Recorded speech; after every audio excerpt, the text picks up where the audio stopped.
Welcome to A News. I'm Umar Taslim, and you're watching Turkey's Diplomacy.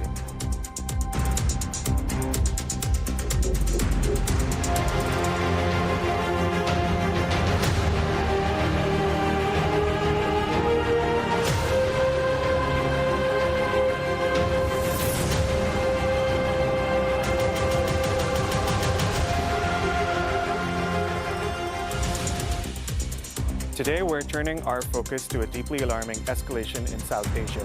In a series of overnight airstrikes, the Indian Air Force targeted multiple locations inside Pakistan, striking civilian areas, mosques, and homes, leaving at least 26 innocent people martyred and 46 others injured. Among the victims were children as young as 3 years old, women, and worshippers.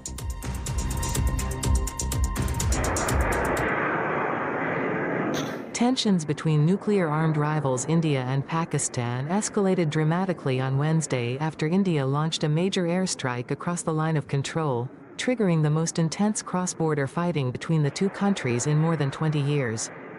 India said the operation, named Operation Sindoor, targeted 9 sites inside Pakistan and Pakistani-administered Kashmir that it claimed were being used as militant infrastructure to plan and execute attacks against Indian targets. The move follows a deadly assault in Indian Kashmir on April 22 that killed 26 men, most of them Hindu tourists.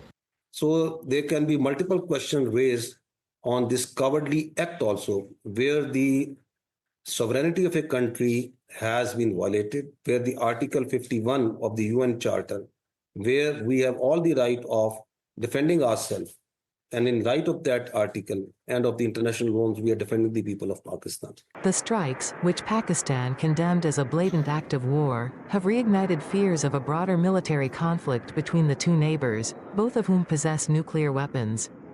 In response to the strikes, Pakistan claimed to have shot down 5 Indian aircraft.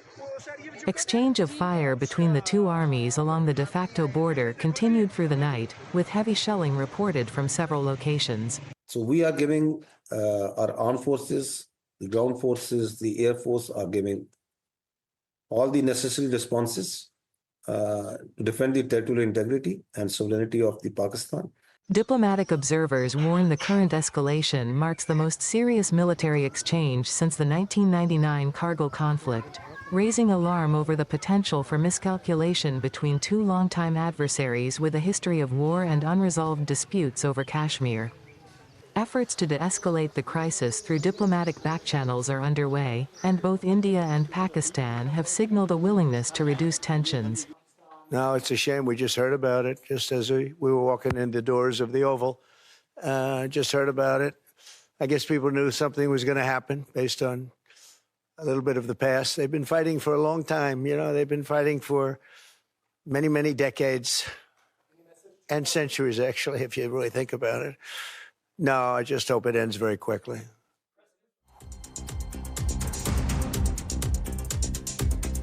Welcome back to the program. A News editor Mustafa Kojaknar, welcome to the program as well. Mustafa, we've been watching the events that have been unfolding over the last 24 hours. India has struck Pakistan and the Pakistani Kashmir area. Now, there have been multiple strikes. 26 people have been killed as well. How are you looking at the latest developments? Omar, 2 weeks ago, some gunmen carried out deadly attacks against tourists in Indian administered Kashmir region. And India is blaming Pakistan for being behind these attacks in the Kashmir region. Pakistani decision makers are strongly rejecting the accusations held by the Indian decision makers. And since then, warmongers in India have been pressuring on the Modi government to launch attack against Pakistan. And yesterday, Indian security forces launched airstrikes against so-called militant infrastructure in Pakistan-administered Kashmir region. And Pakistan condemns airstrikes conducted by Indian security forces as a blatant act of war. And Pakistan claims claims to have shot down some Indian aircrafts.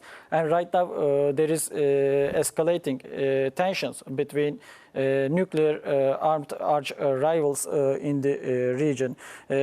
But we can clearly say that India didn't target Pakistan's military infrastructure in the Kashmir region. It is signaling that Indian airstrikes were calibrated and not a type of escalatory strikes in the region. On the other hand, right now many security analysts are expecting retaliatory strikes from Pakistan because, in conventional terms, Pakistan has many ballistic missiles.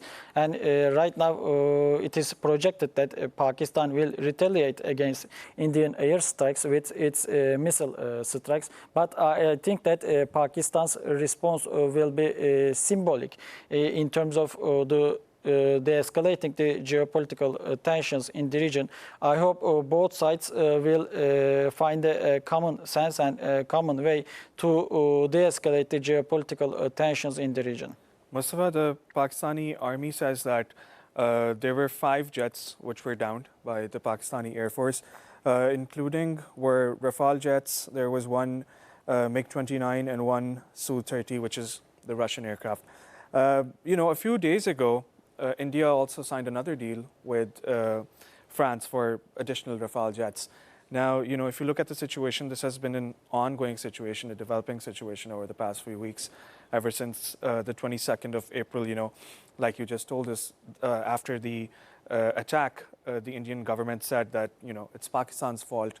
Pakistan should be held responsible for terrorist activities. But Pakistan has, denied all these allegations because Pakistan says it's not training terrorists and it's not sending terrorists across the border into India.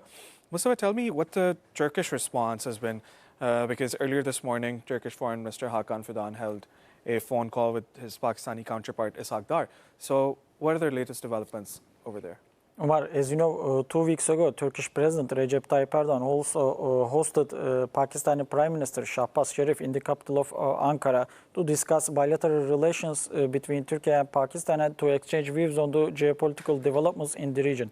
Turkey's position over the Kashmir issue is very clear. Turkey is strongly supporting Pakistan's territorial integrity and political sovereignty. But on the other hand, Turkey is also enjoying close relationships with India.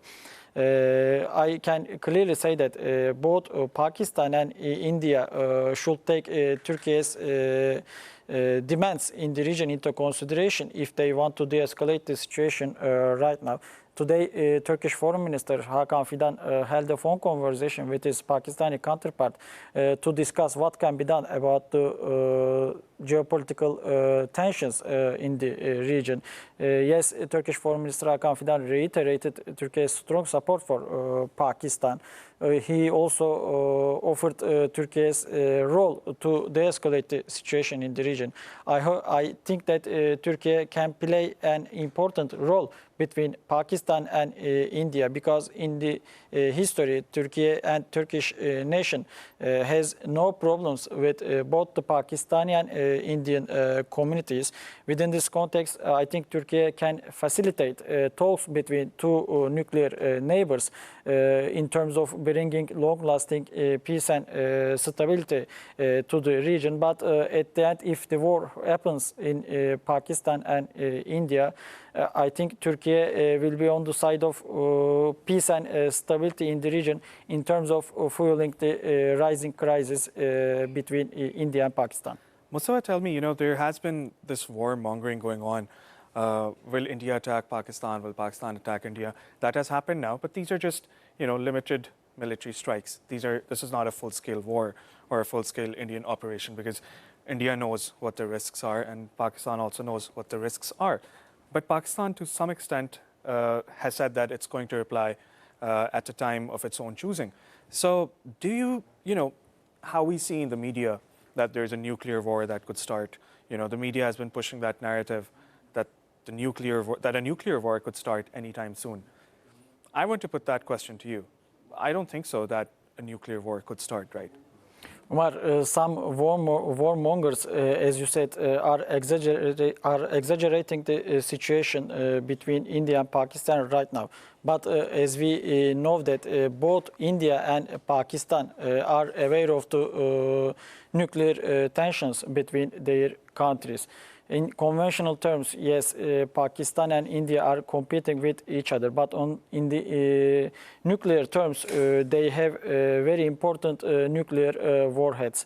As far as we know, India has 172 nuclear warheads, while India has 170, and one nuke. I think it changed everything, because there is a nuclear deterrence theory in the international relations, and within this context, I think both sides are hesitating to further escalate the geopolitical tensions between their nations, because they know that if anything goes wrong in terms of military confrontation, it will risk both nations' survival at risk. Actually, nuclear warfare between Pakistan and India will not only trigger the geopolitical tensions within the South Asia, it will also put international peace and security at risk. Within this context, international stakeholders are right now calling for the escalation between Pakistan and India. US President Donald Trump said that I hope they will end their confrontation within the near future. China is also calling for de-escalation between two nuclear arch rivals. Turkey is always calling for diplomacy and dialogue to de-escalate the situation and to avoid any nuclear warfare between two important neighbors in the South Asia region. And I think Pakistan and India will not take any further steps to increase tensions between their countries, and the retaliatory strikes from Pakistan, I think, will be symbolic, and they will not target India's military infrastructure. We're now going to take a look at a statement made by Pakistan's Information Minister Ataullah Taher, and we'll be right back.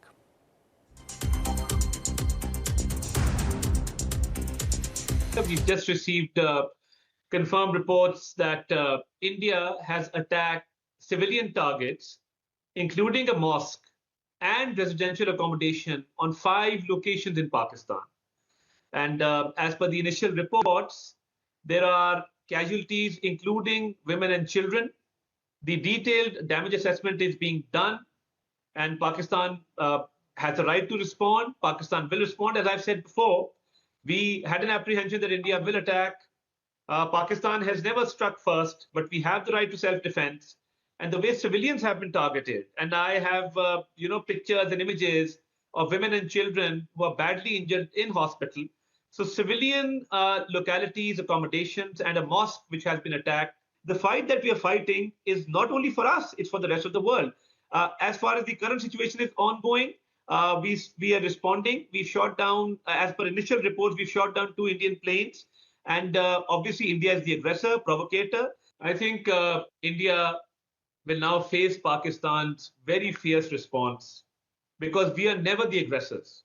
And regarding Pahalgam, as I said, the Indians are questioning their own government, that they have no evidence, they have no facts, and they ran away from the investigation, which Pakistan had offered, and they attacked our civilians, they attacked our mosque today, they attacked 5 localities. Pakistan will now respond, and respond very, very effectively. Make no mistake, because our desire for peace should not be mistaken for our weakness.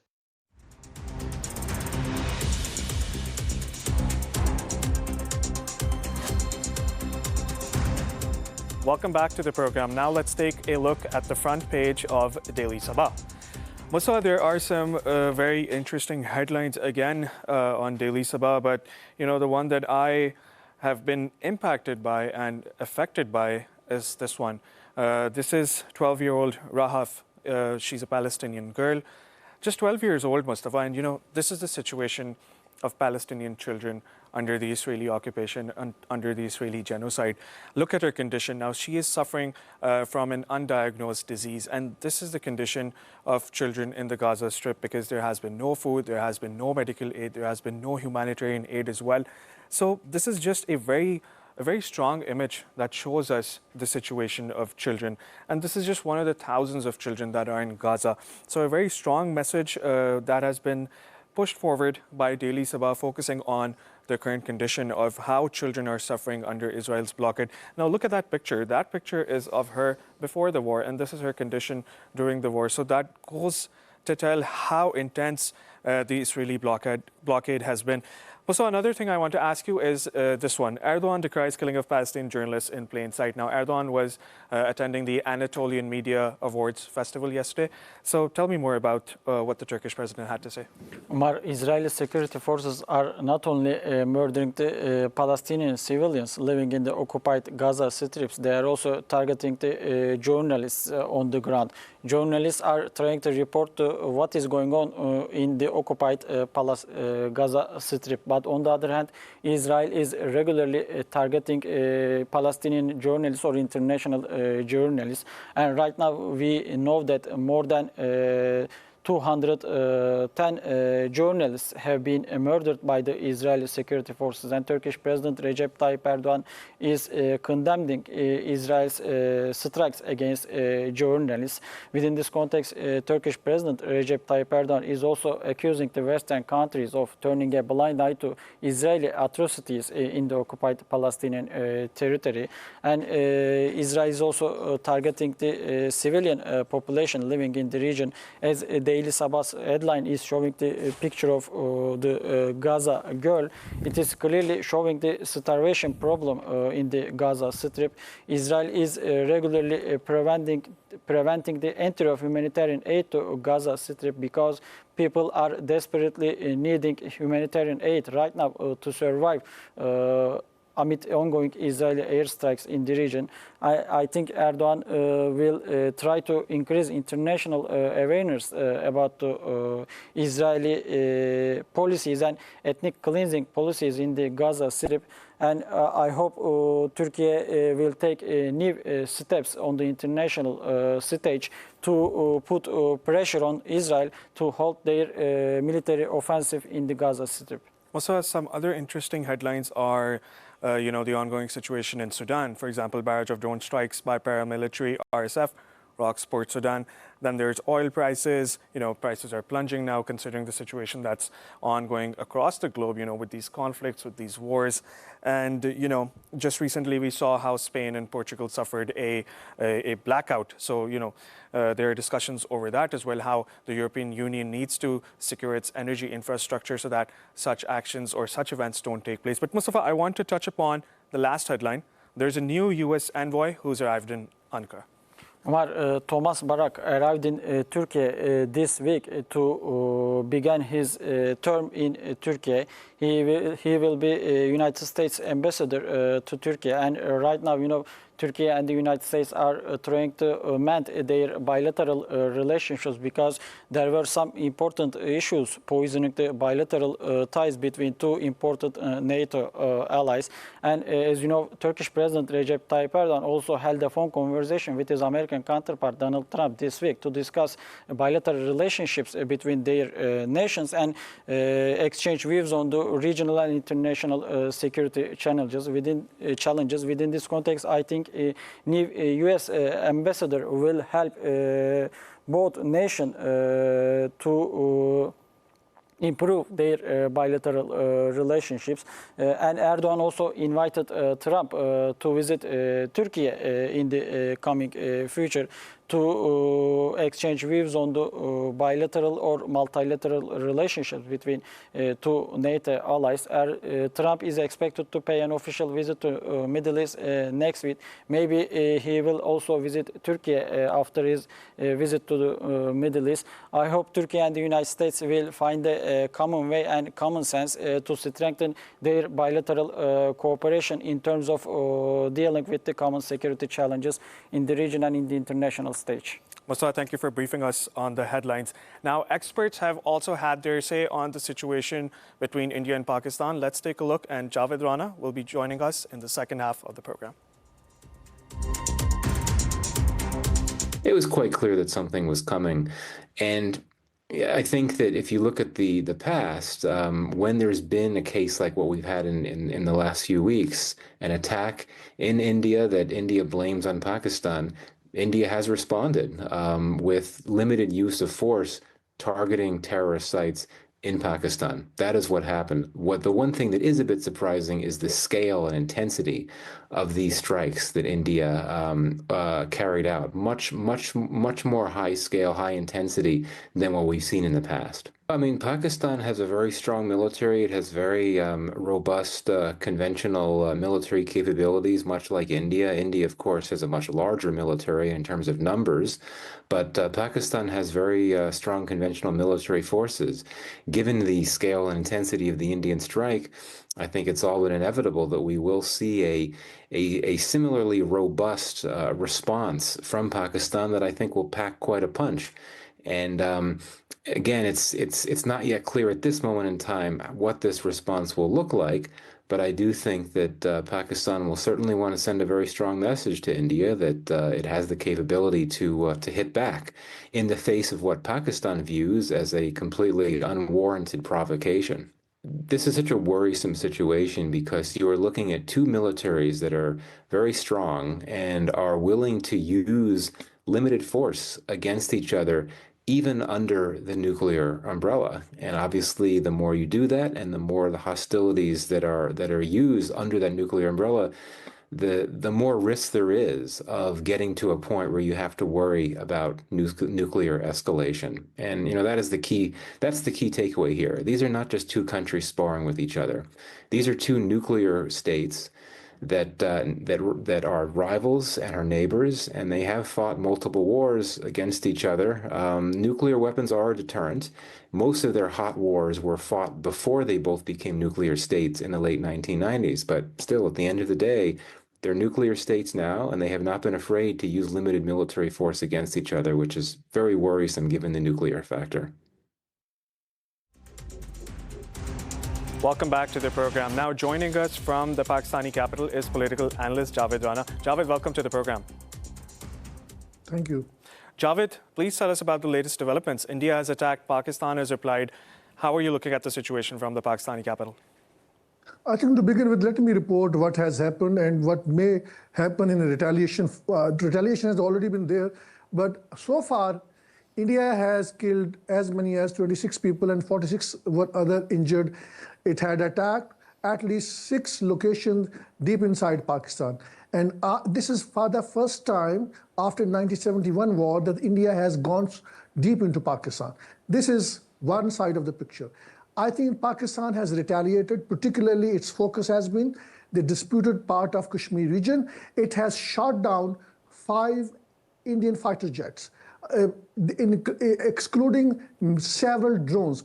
Apart from that, Pakistan hit at least 6 military installations, Indian military installations inside disputed Kashmir region. And their brigade headquarters has also been destroyed.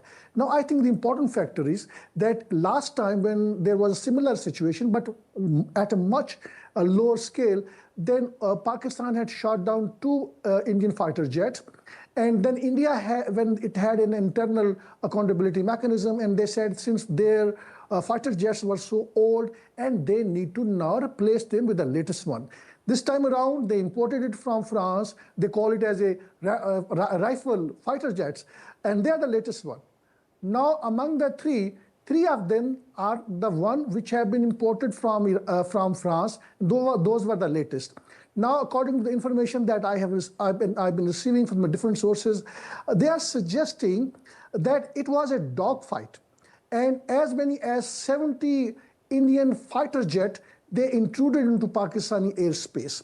And then in response, in retaliation, as many as 30 Pakistani fighter jets, they had a dogfight. And as a result of a dogfight, I think my understanding is, I may be wrong, but that's what I am assessing the situation. Pakistani fighter jet also intruded deep into Indian side. More particularly, they went up to the Srinagar, and they shot down five Indian warplanes, and among them 3 were the Rafale fighter jets. Now that is technically speaking, shocking to the India. It looks like that Indian pilots are not experienced enough. They could not handle it. And I think this is also unprecedented, at least between India and Pakistan, where at least 100 fighter jets had a kind of a dog fight. And then as a result of which, 5 of Indian planes were shot down. Pakistan says that none of its fighter jet was shot down by India. Now, Indian media initially confirmed a shooting down of 3 fighter jets, but later on those reports were removed from the media. I think there's a lot of censorship is going on. Now, Pakistan is also saying that it has killed many Indian soldiers, and some of them have also been captured. I think those who have been killed, that figures probably could possibly be run into the double digit. At this particular point of time, we don't know. I think this is one side of the situation, which does indicate that Pakistan has very effectively defended itself. And it looks like that Pakistan has an air superiority over India. India could not manage to actually carry out attack inside Pakistan through its fighter jets. So, however, it managed to intrude through missiles attack. Now, as we speak, the Pakistan National Security meeting is going to take place. I think probably it is already happening, or shortly it is going to take place. Now, we are waiting and seeing how it is going to unfold, what decision it is going to take. Will it settle down or what it has already done, or will it go for some kind of a bigger retaliation? Because this conflict doesn't seem to be confined to Pakistan's disputed Kashmir region. It has already gone deep into Pakistan. And this, after 50 years, India has now dared to actually penetrate into Pakistani airspace, where they have managed to kill Pakistani citizens. Now, we have to also see that the places that India has been saying they were the terrorist training centers, that's a complete nonsense. They were the mosque, and they have killed innocent people, which also include children, and probably women are also injured among them. So, and in a similar fashion, everybody knew in Pakistan, there was a lot of discussion that what are the sites Indians are going to hit. One of them was near Lahore, another was near in the southern part of Pakistan, it's in Bahawalpur district. I think, therefore, if at all there were some former militants there, if at all there were there, so obviously they could not have been there as a sitting duck. So they would have gone somewhere else. But I don't think any militant or any training center was there. This is more as a symbolic to let the Indian people know that Indian military has done something to help Prime Minister Narendra Modi to win election in the Bihar state. So I think now all eyes are on in what way Pakistan is going to retaliate further.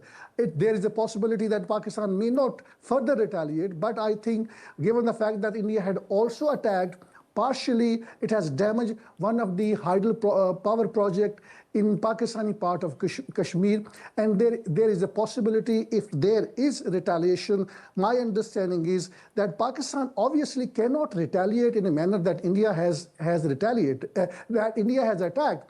The reason being is that Pakistan would not attack Indian temples, the worship places of Hindu religion. That is what Pakistan respects, because India has opted to basically desecrate the worship places of the Muslims. I think there is a possibility that Pakistan may attack on some of the water dams which it had built on the rivers which belongs to Pakistan. That is one such possibility. Another possibility is that Pakistan may simply carry out some kind of a symbolic attack inside India. and which means that there would not be any casualties, because there is no point of killing civilian in retaliation, because India can declare anybody as a terrorist. India can declare mosque and worship places and religious schools as a training center. That is a nonsense. Omar, you have been to Pakistan, you know it, that these religious schools cannot become a training center. These are the small places. There cannot be a training center. So these are nonsensical political rhetoric that we have been hearing from New Delhi. Indian media is not making public the scale of the losses it has suffered. Very interestingly, in parts of Kashmir, on Indian side, India has raised the white flag. Why it has raised the white flag? And the videos are available. Reason is that India does not want now Pakistan's retaliation. It is scared, but there are apprehensions. What is going to be the further response of India in case Pakistan retaliate more aggressively? These are the two countries which have the nuclear weapons. They cannot win war against each other. They can annihilate each other. And that is a sense which is not prevailing in India. The reason being is that India has attacked Pakistan on the basis of an evidence which does not exist, which lack plausibility. There has to be a plausible evidence. India has been saying that Pakistani militants intruded into Indian part of Kashmir from Pakistani part of Kashmir, and they went on foot and they traveled up to 230 kilometers with guns, and they killed 26 tourists. This doesn't make sense. These tourists could possibly be killed by the militants inside the disputed Kashmir region. There are so many militant groups, some of which Indian officials have admitted in the past that they themselves created to what they call to counter ISI's network in Kashmir. And more importantly, at the heart of everything is the Kashmir dispute. There are 11 to 12 UN Security Council resolutions. There has to be plebiscite. If India is not ready to hold plebiscite, then it has to hold negotiation with Pakistan to decide it. Let the Muslim majority area go to the Pakistan. That is the partition formula that the British had formulated. But again, let me also give you some international reaction. Javed, tell me about the public sentiment that's ongoing right now. Tell me about the public sentiment. How have people reacted in Pakistan? How are people reacting in Pakistani Kashmir? What's the sentiment there? How are they feeling about these attacks? I think I've been covering events during the last couple of days. All indications are clearly, I think, a society there was political uprising because the military basically tried to suppress the mainstream opposition party, which had won with the two-thirds majority vote. But surprisingly, the threats of war has unified Pakistani nation. And people are now clearly supporting the military. And people are happy. I've seen jubilant scene in Kashmir over the shooting down of Indian fighter jets. And I have interviewed people from Kashmir. They're all standing by Pakistan military because obviously they know what has been happening in Indian Kashmir. 150,000 people have been killed during the last 70 years. So Pakistani Kashmiri would never like to join India. So and then they also know what is happening deep inside India. Muslims are being persecuted. They are being forced to convert back. Their mosques are being bulldozed. So I think India basically tried to do the same thing today in Pakistan. But what is clear now that India does not have any air superiority in Pakistan. It has not been able, according to Pakistan's military spokesperson, it has not been able to intrude into Pakistani airspace so far as its fighter jets are concerned. My understanding is that there is a probability of some kind of Indian incursion in Pakistan, but Pakistan repelled that attack. It went deep inside Indian part of the Kashmir and shot down Indian fighter jets. Javed, also you were talking about the international reaction. You know, over the last few days, we've seen the Chinese Foreign Minister Wang Yi. He's been in contact with both sides. Then the Iranian Foreign Minister Abbas Araghchi, he was in Pakistan. The Russian Foreign Minister Sergei Lavrov has spoken to both sides. What is the international reaction? And despite, the international condemnation and the international community asking both of these countries to stop their attacks and to think, openly and to have conversations about this, why did India still continue, why did India still decide to attack Pakistan? I think the reasons are quite simple. All these countries, particularly the Americans, there is a consensus that Pakistan has been saying one thing: let there be an actionable intelligence, let there be an international investigation, and let the facts be presented on the ground, and let the facts decide who's involved. India is not open to any independent investigation. It had already made up its mind to carry out attack on Pakistan. I think India did not listen to the Americans so far as their public posturing is concerned. India did not listen to Russia. India did not listen to Iran, and particularly Russia wanted India and Pakistan to have some kind of negotiations under similar agreement. It is a 1974 agreement whereby both countries can decide bilaterally on how to resolve Kashmir dispute. But I think India's nonsensical diplomacy has made Kashmir once again on the front burner. It has become an international issue, despite the fact that India has been desperately trying to win over Western capital to put Kashmir on the back burner. I think that it looks like that the Indian policy has backfired. Now again, what we need to look at bigger picture, which is still developing. This small conflict is not yet over. We have to wait and see what policy measure Pakistan is going to undertake. Will there be further retaliation?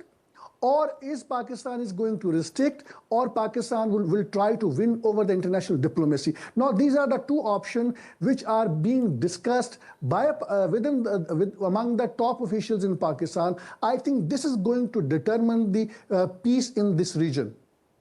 Javed, we're coming to the end of the program, but I want to ask you, tell me about the meeting that's taking place right now. Shehbaz Sharif is involved in a meeting right now. That's the National Security Council meeting. All the top military generals, all the top politicians, all the political parties, everyone is united against this attack which India conducted in the last few hours. So what sort of a decision could come out of this security meeting? And do you think that Pakistan could take a bigger action, and would it escalate from there?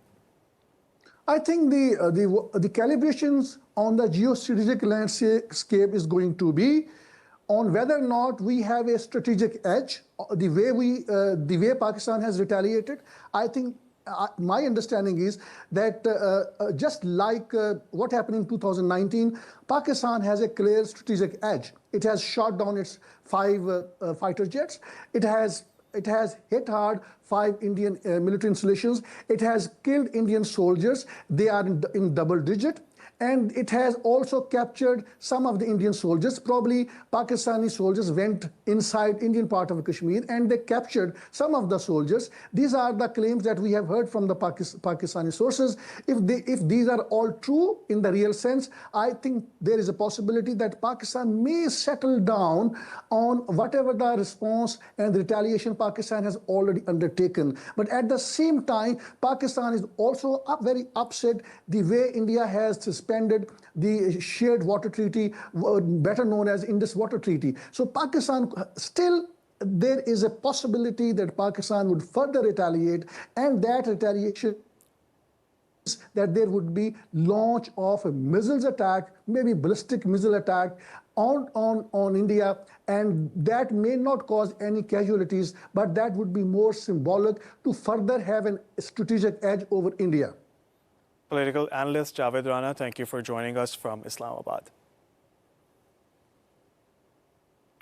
Mustafa, now we're coming to the end of the program. These are some interesting developments, Mustafa. Over the past few hours, we've seen how these countries have been responding to allegations, to attacks. Then there's India has been saying Pakistan is involved in terrorist activities. Pakistan has denied that. Now we're seeing attacks. Your last thoughts on this? Omar, if I have to sum up the situation, I can clearly say that nuclear warheads will deter both India and Pakistan to further increase the ongoing geopolitical tensions in the region. And I think both India and Pakistan right now are trying to satisfy their public opinions. And I think that they will hesitate to take steps in terms of increasing the already geopolitical tensions in the region. News editor Mustafa Kojakanar, thank you for being on the program. You are welcome. That wraps up this edition of Turkey's Diplomacy. Thank you for watching and see you next time as we continue to follow the stories that matter to Turkey and the world.